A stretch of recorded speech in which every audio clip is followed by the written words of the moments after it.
Welcome to the Ancient and Medieval History Lecture for Tuesday, the 4th of January 2022. And I will point to a geographical feature, and the class will then list it.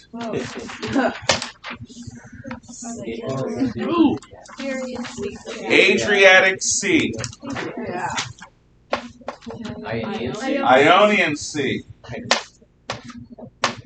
Mediterranean Sea, Tyrrhenian Sea, Ligurian Sea, Island, Sicily, City, Continent.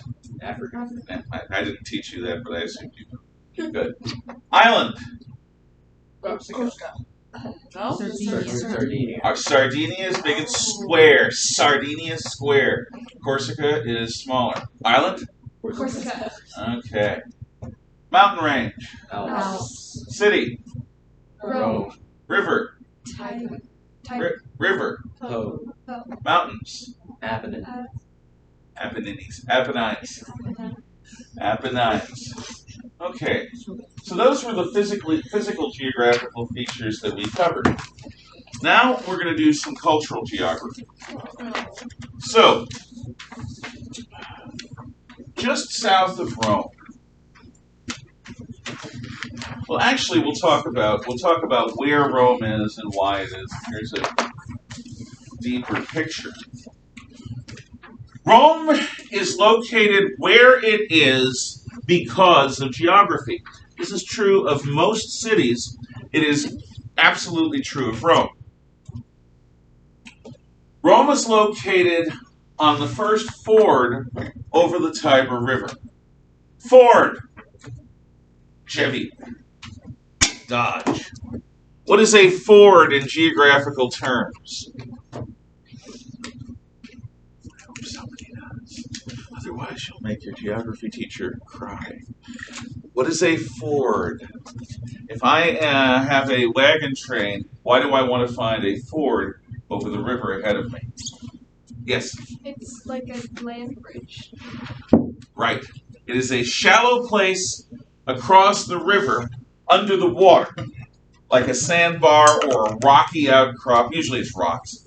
And the river flows wide over it. So you approach the river, and if you go to the right of the ford, you're going to get sunk. And if you go to the left of the ford, you're going to get sunk. But if you know where the ford is and how it goes, you can cross the ford and even take your animals and your carts with you. So it is a bridge, a natural bridge. That is what a ford is, and you will be expected to know that. So, on the Tiber River, the first ford from the sea is where Rome is. That is the primary reason for its location. Why? What does establishing a settlement on a ford give the residents? Yeah? Control over trade passes through. Right. Because if you control the ford, you can decide who will be allowed to cross and who will not be. Now, people can get around. I mean, human beings have learned how to cross rivers. You can you can swim your horses across and float your carriages across. There are ways of doing that. It's just a giant pain in the neck, and it takes time. So if you have competitors and they have access to a ford that you are denied, they're going to have a competitive edge, an advantage.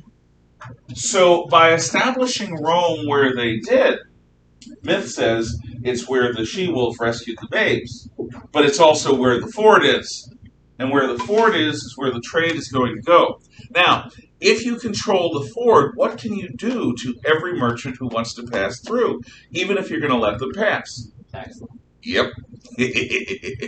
Only two things for sure in life, the old axiom goes, death and taxes.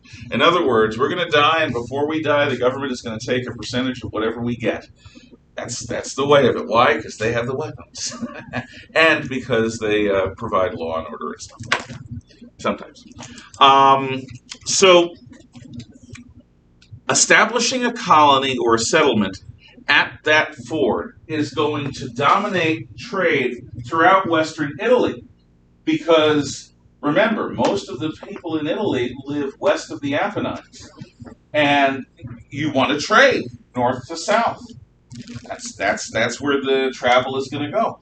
And what are you going to do? Go way up here into the mountains to the river where it's shallow and rocky? No, you cross at the ford. So Rome is going to benefit from all of this, and it's going to grow as a result of trade. It's also going to grow in power as a result of being able to deny trade or accept trade based on their political preferences. But that is not the only geographical feature that Rome is built upon. Much more famously, Rome is built upon another set of features. What? Somebody who hasn't said anything yet. What could it be? What could they be? Madeline, you're smart. What might another feature that Rome is built on have? Maybe like it's kind of naturally protected with like the mountains and the water. Well, the mountains and the water on either side are going to reduce the threats that Rome is going to face from west and east, unless they're faced by orcs that come from the mountains, like in Tolkien's Middle-earth, or by sea raiders. But Rome has 7 of something. 7. What is Rome built on? Oh, they're hills. How many? 7. 7 hills. Thank you. I knew you knew this. 7 hills. What's the advantage of having hills if you are building a city? You have the high ground. You have the high ground. And unlike in a Jedi lightsaber fight, the high ground is actually worth having. Why? Even today, if a U.S. force controls the hilltop, and the jihadis of of Afghanistan, the Taliban, or whatever, whoever we're fighting, wants to go after it, they're going to have to not only fight their way to our base through our fields of fire, they're going to have to go uphill, which is going to make them slightly tuckered out. It's also going to give our people an advantage in terms of visibility. We're going to be able to see the enemy more easily because they're down there coming up and we're up top. We have a wider view, a longer view. We can see when their reinforcements are coming, where they're coming from, where our reinforcements are coming from. And if you have water on the hilltop, that's usually the problem. You need a hilltop that has water. In some springs, whatever. If you have a hill or a system of hills that has a reliable water source, you've got a good defensible position. So it's not just that Rome has the ford. Rome has 7 hills. And that means instead of building a settlement of limited size on a single hilltop, Rome can build a bunch of hilltop settlements that are going to work together in tandem and eventually unite. And that's what the Romans are going to do. So the Romans build their city. Romulus builds the city, legendarily, on the first ford over the Tiber River. It's not just because of the she-wolf. And on 7 hills, which are going to make Rome more defensible. That's not all. Location is important in real estate. If you have the best gaming shop in town and it's out in the middle of an industrial park that nobody goes to except the people who have to work there, you're not going to do as much business as somebody who's able to set up a gaming shop on Main Street in the middle of the shopping district where there are restaurants and boutiques and where some people who like shoe shopping can go shoe shopping while you shop for games. Location matters, where you live. Where I lived in the Bronx was near a place called Parkchester. Parkchester was built by the Metropolitan Life Insurance Company just before World War II. It was built in the Bronx. They got Macy's, which is was a really wonderful department store, to set up its first alternate location. There was only one Macy's in the world in central Manhattan until Parkchester comes along. They get Macy's as part of this housing development. And the selling points for Parkchester are it's within the entire place, which is going to house tens of thousands of people, is within walking distance of a major subway station. And it's at the junction of several bus routes. So you can live in Parkchester and commute anywhere you want to in New York City to go to work. And because you don't have to worry, I mean, you can take the subway. At one point, the subway was a nickel. Anywhere in New York City for a nickel. You just pay your nickel, walk through the turnstiles, get on the train, and go wherever you want to go. So location matters. Centrality, geographical centrality, is what Rome is going to benefit from, because Rome is central on the Italian peninsula, and Italy is central in the Mediterranean Sea. Now, centrality is a great thing if you're stronger than the people around you, because it allows you to project power with equal ease in all directions. So, Rome is naturally situated to eventually dominate Italy by being in the center of it, and Italy is situated in such a manner that it is going to be naturally suited to dominate the Mediterranean Sea because of its centrality. You know when centrality is bad? When you're Poland or Armenia. See, Poland is in the middle of Europe, right here, around the Vistula River. This sort of twirly little river here is the center, the heart of Poland. So, when Poland was strong in the late Middle Ages, it could expand equally in all directions, and Poland actually controlled a larger area at that time than Russia did. But the problem, the curse of Poland, is it's a big plain. It's an open field with very few mountains. Actually, no mountains, very few hills. And to the west of Poland are the Germans. And to the east of Poland are the Russians. And to the south of Poland are the Austrian Germans. And what happens as modern times develops over the last few hundred years is that the Germans and the Austrians and the Russians take bite, and they divide Poland. They partition Poland until Poland basically is gone from the map for whole hundreds of years of time. Poland still exists. But for the last 100 years, let's see, 110 years ago, Poland was divided between Germany, Russia, and Austria. Then it became independent for a little while. Then it was conquered by Germany and Russia, Nazi Germany and Communist Russia. Then it was independent for a while, but it had Russian armies stationed in it, and it was controlled from Moscow, Russia, not Warsaw, its capital. When communism finally fell in the Soviet Union, Poland in the early 1990s becomes free again. But Putin is spoiling for a fight in Eastern Europe, and the Poles are rightly concerned that once again they're going to have to deal with the fact that they're geographically central, but they're like a midget wrestler between two giants. Okay? Midget wrestlers look really funny if you have a low sense of humor. A bad person would say, it's true. If you've ever seen midget wrestlers fight, it's funny. It just is. That's what they do. Dare you? It is what it is, and I'm a human being. Okay, I laugh at things. I'm funny. I understand that. Not always because I choose to be. I'm a funny-looking fellow, so don't get started on, oh, you think you should know. But you don't want to be a midget wrestler between, giant wrestlers. I'm tempted to name wrestlers, but that would be 20 years out of date. Stone Cold Steve Austin and The Rock, or John Cena and whoever. John Cena. Yeah, Brock Lesnar. I don't know. Who are big wrestlers today? What? I said that's a good question. Nobody wants to admit it because wrestling is so unsophisticated. Fine.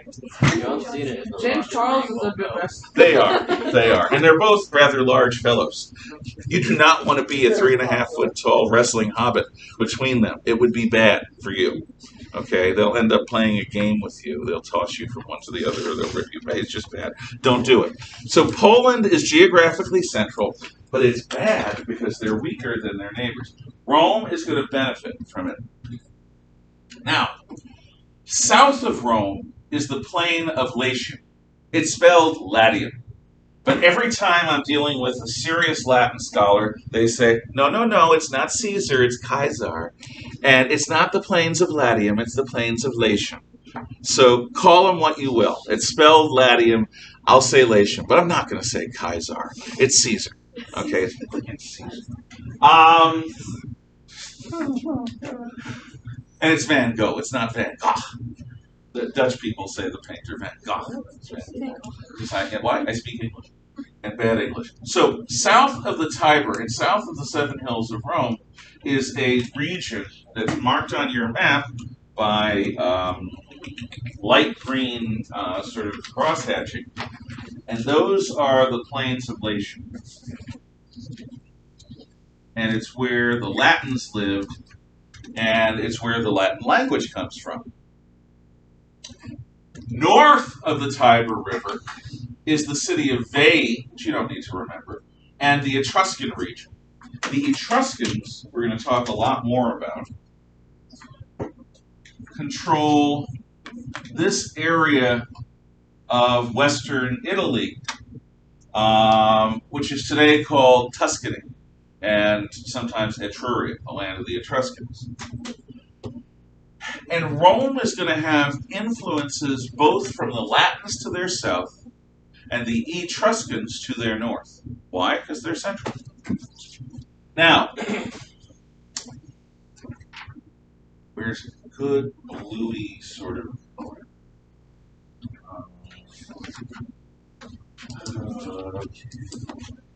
change the color of the rivers.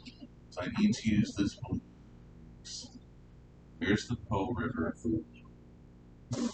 Here's the Tiber River. Here's the Tiber River. Good. Now I can use this. Remember, what symbol did I use for that?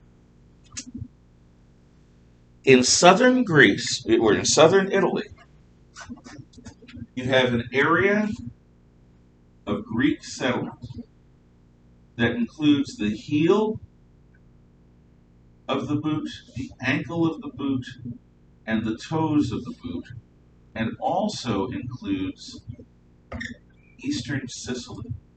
This is where Syracuse is. Remember where the Athenians blew their chances of winning the Peloponnesian War. So, this area has such heavy Greek settlement that it is called Magna Graecia by the Romans, which in Latin, do any of you know what Magna means, having taken a year with Mr. Williams? Yeah. Great? Right. So Magna Graecia, what do you think that means? Greater Greece. That's right. It's basically a Greek colonial area. So southern Italy and eastern Sicily is Magna Graecia, or Greater Greece. And the Greeks are eventually going to have an influence on Rome's history. Now, they also contribute a lot of genetics. One of the greatest movies of the last 100 years was The Godfather. The Godfather is a film that you're actually going to see a clip from when we talk a little bit more about Roman society. The story of The Godfather. You learned about The Godfather in school? Yes. The Godfather was made in 1970. But it was about New York mafia crime families in the late 1940s and early 1950s. Now, in The Godfather, the son of the great crime lord ends up having to kill his father's enemies to save his father's life when his father is injured in a shooting. So he flees to Sicily, to the hills south of Palermo, where they come from, where their family comes from. Because a lot of American mafiosi came from Sicily. And he's living there in hiding. So his family hires 2 bodyguards who always are with him carrying shotguns. And he's going to live there until the heat dies down, until the police are no longer looking for him. In fact, he has to kill a police captain because the police captain is working for the enemy crime family. And it isn't until the police captain's corruption is revealed that he can come back to America. So he's in Sicily, and he's basically living his life wandering around, a young man. One day he's out walking with his bodyguards, and he looks up and sees this beautiful young woman in a purple dress with a bunch of school children. And their eyes meet. And it's what the Sicilians call the thunderbolt. Okay? Love at first sight. It's one of those things. It's just boom. And so he's got to find out who this woman is, and where she lives. So they go to the nearest village, and they go up to an innkeeper, and they sit down and they have some wine, because it's Sicily, everyone drinks wine. And they ask the guy, "Do you know this girl?" And they begin describing her, and they describe her hair, her eyes, her dress. And they say with absolute clarity, as if this will explain everything, she's more Greek than Italian looking. She's more Greek than Italian looking. Because a lot of people in Sicily are. The innkeeper, give it away. The innkeeper suddenly becomes furious, goes into the inn, and gets all the boys to come out of the inn to beat the hell out of these guys, because they're talking about his daughter. They want to meet his daughter. He deals with this, the mafioso's son, by asking, with respect, the father's permission to court his daughter in advance of marriage, which is the honorable thing to do. This is Sicily, the old country. You don't casually date in old Sicily. You casually date and you get killed with shotguns by her brothers or fathers or uncles or whatever. Father. So she's more Greek than Italian looking. Southern Italy and eastern Sicily is deeply, heavily Greek. And if you ever have the opportunity to go there, I've never been, you'll see a lot of Greek ruins. And they look a little bit different than Roman ruins. So that's the south. Now, in the north, what symbol did I use for this?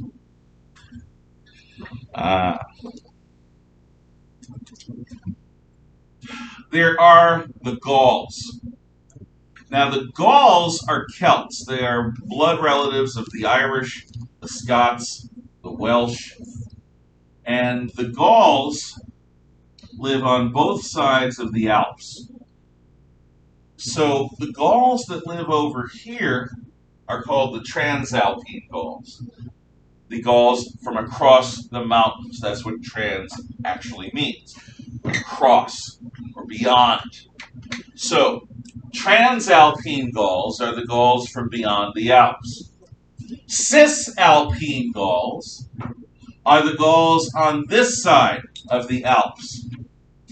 Today we hear terms like trans and cis in regard to a very different topic, that of sex and gender. But, so today a cisgendered male or female is a guy who looks like a guy traditionally looks, and a gal who looks like a gal traditionally looks. A trans man or woman is a person who's biologically male but dresses like a transvestite, like a female, or is a female transvestite who dresses and looks like a man to the greatest extent possible. So that's one of the great modern controversies. In Roman times, trans meant Transalpine Gaul across the Alps, Cisalpine Gaul on this side of the Alps. Okay? The last geographic region, I think it's the last, is down here. Let me see what symbol I used for them. Okay. So, here we have the city of Carthage in Africa. And Carthage controls a lot of North Africa, a lot of the Mediterranean Sea's southern coast, well beyond this little nub here. They also control western Sicily and the islands of Sardinia and Corsica, as well as other territory to the west, like in Spain. So, these are the cultural regions I will expect you to know. We've got Rome, the plain of Latium, Magna Graecia, the Carthaginian territories, the the Etruscans, the Cisalpine Gauls, and the Transalpine Gauls. Any questions? Okay. Then we are going to deal with another foundation myth that pertains to Rome. But this foundation myth, can you get the shades, please? Shut the window? Yeah, sure. Thank you. This foundation myth did not come from early Rome exactly. It was gathered, written, something by a poet named Virgil. About 700 years after the foundation of Rome. Virgil lives in the time of the first Roman emperor, Augustus. And he wants to write a story about the foundation of Rome that will tell a good story and talk about truth and echo Homer. Yeah, you got to echo Homer, because Homer's the great storyteller. Oh, and he wants to please Augustus so that Augustus, the Roman emperor, will give him money and power and privileges and won't kill him. So, Virgil writes the Aeneid. And the Aeneid does contain some early Roman myth. You can get the lights, please. But the Aeneid also contains a hell of a lot of Virgil mimicking Homer. And what I'm going to show you now is a brief video that deals with this. I warn you, this video has a little bit of adult, salty language because it's funny. And they choose to use that. So here I'm going to pause this. Unpause. Yes. Combination of Odysseus and Achilles. But he's a Trojan, see?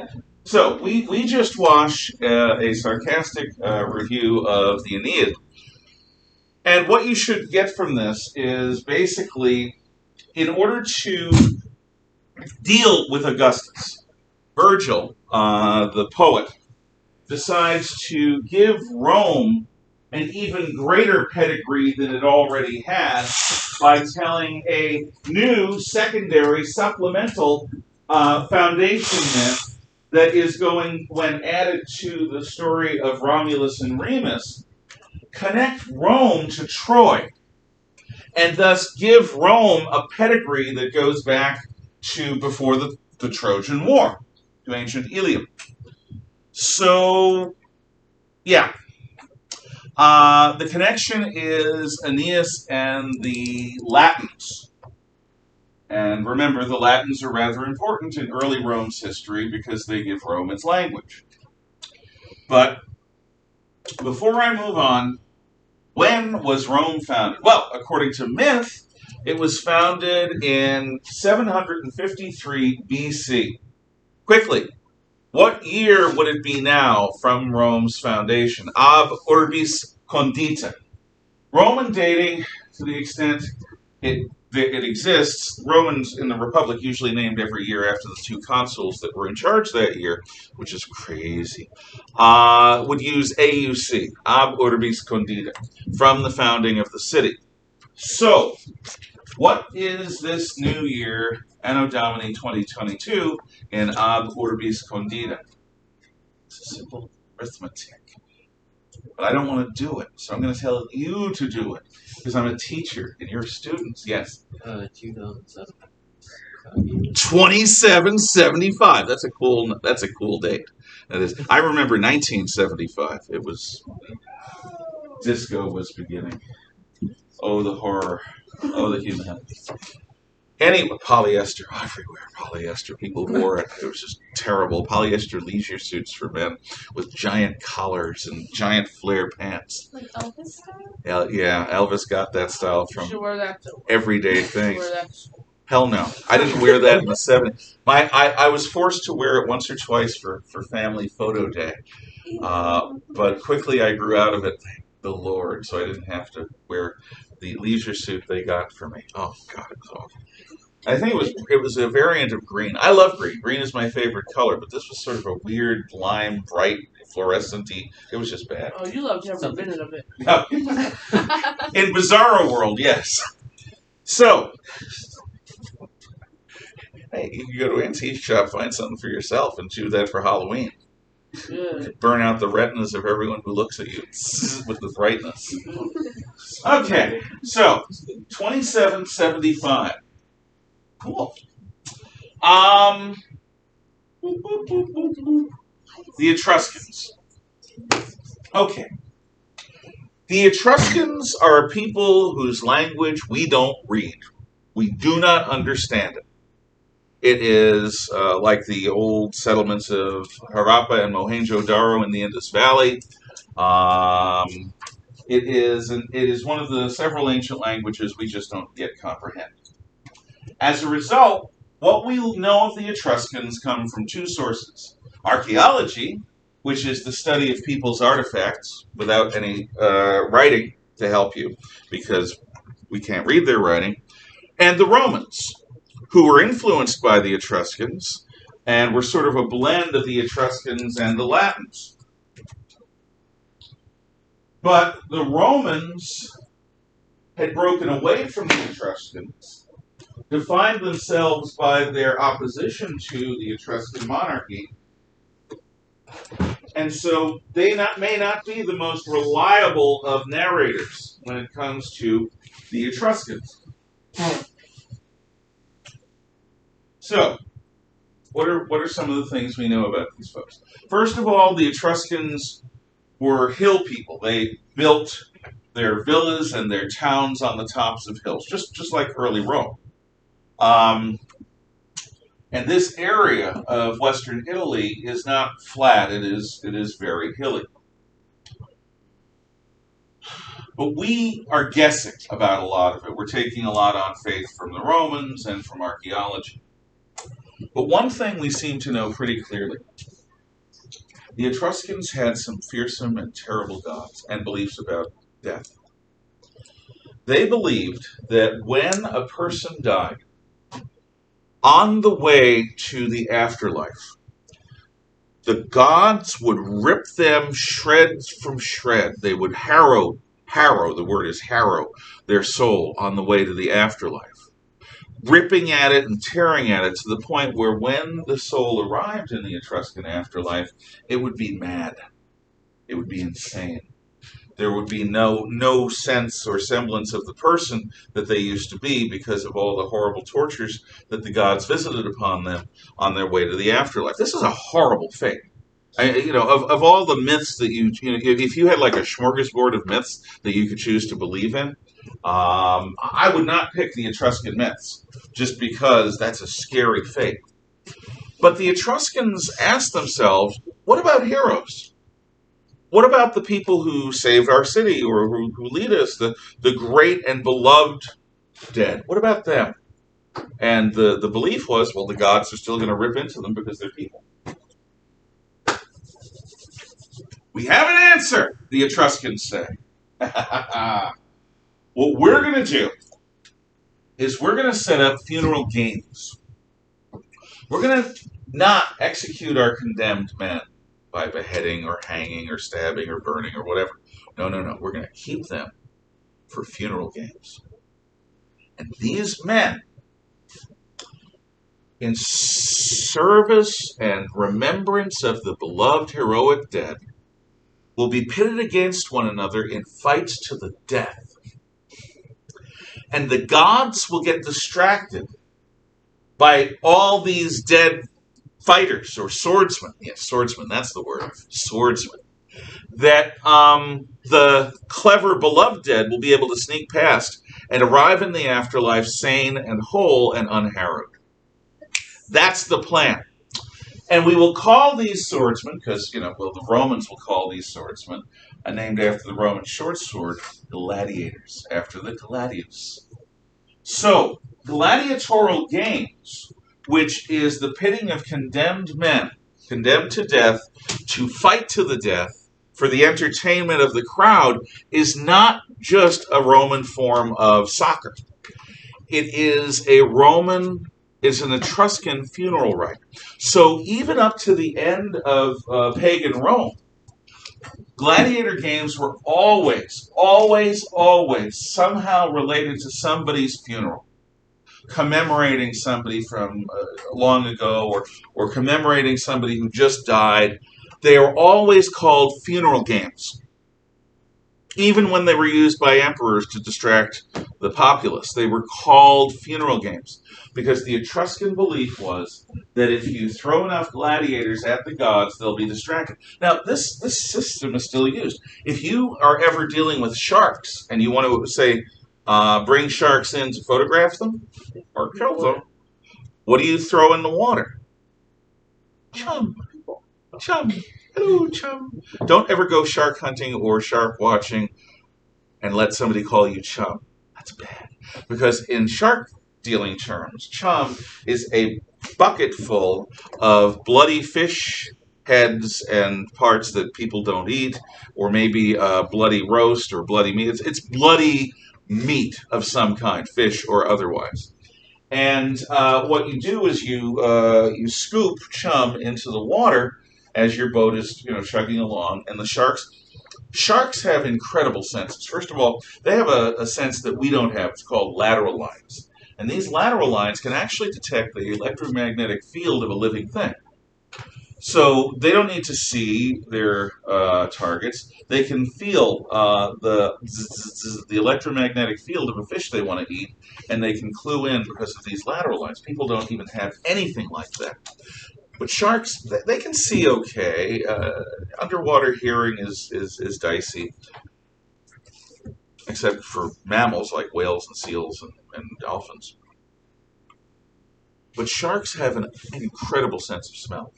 I mean, on land, dogs have an incredible sense of smell. There's a reason why most dogs have this long snout. Dogs can sense, and so can cats. Think about, you come home from eating Mexican food or Polish food or something that's very gassy, and you got pets, the poor creatures, because, in any event, so by scooping chum into the water, what you're doing is you're giving the smell of the blood, and the sharks clue into that, and they come in. So you can distract or attract sharks with chum. In World War II, when we were developing and the enemy was developing radar, what radar is you send out a radio pulse, beep, and that radio pulse hits something in the air that's made of metal, boop, and it bounces back. I'm just using it. And so what you do is you're sending out radio pulses, and you're seeing what comes back. And what comes back usually indicates German aircraft or Allied aircraft. And when you realize where the pings are and how high they are, you can vector your fighters in to shoot them down.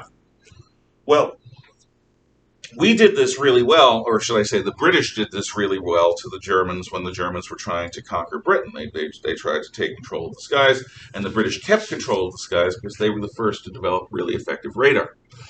By the time British and American planes began to turn German cities into firestorms, the shoe was on the other foot. The Germans had developed good radar too. So how do we keep the Germans from targeting our bombers or the British bombers? Well, we developed something called chaff. It's like chum, a lot of words. Chaff is little strips of aluminum foil in bags or buckets that you bring up into the air. And when you suspect that radar is pinging you, you begin dumping out wads of chaff. And think about it. You're up in the air, and the aluminum foil goes into the air, and suddenly the radar is picking up this cloud, and it can't identify anything because the chaff is distracting it. That's the Gladiator games. We'll continue more tomorrow. Thank you for your attention. Have a happy and wondrous day. Thank you.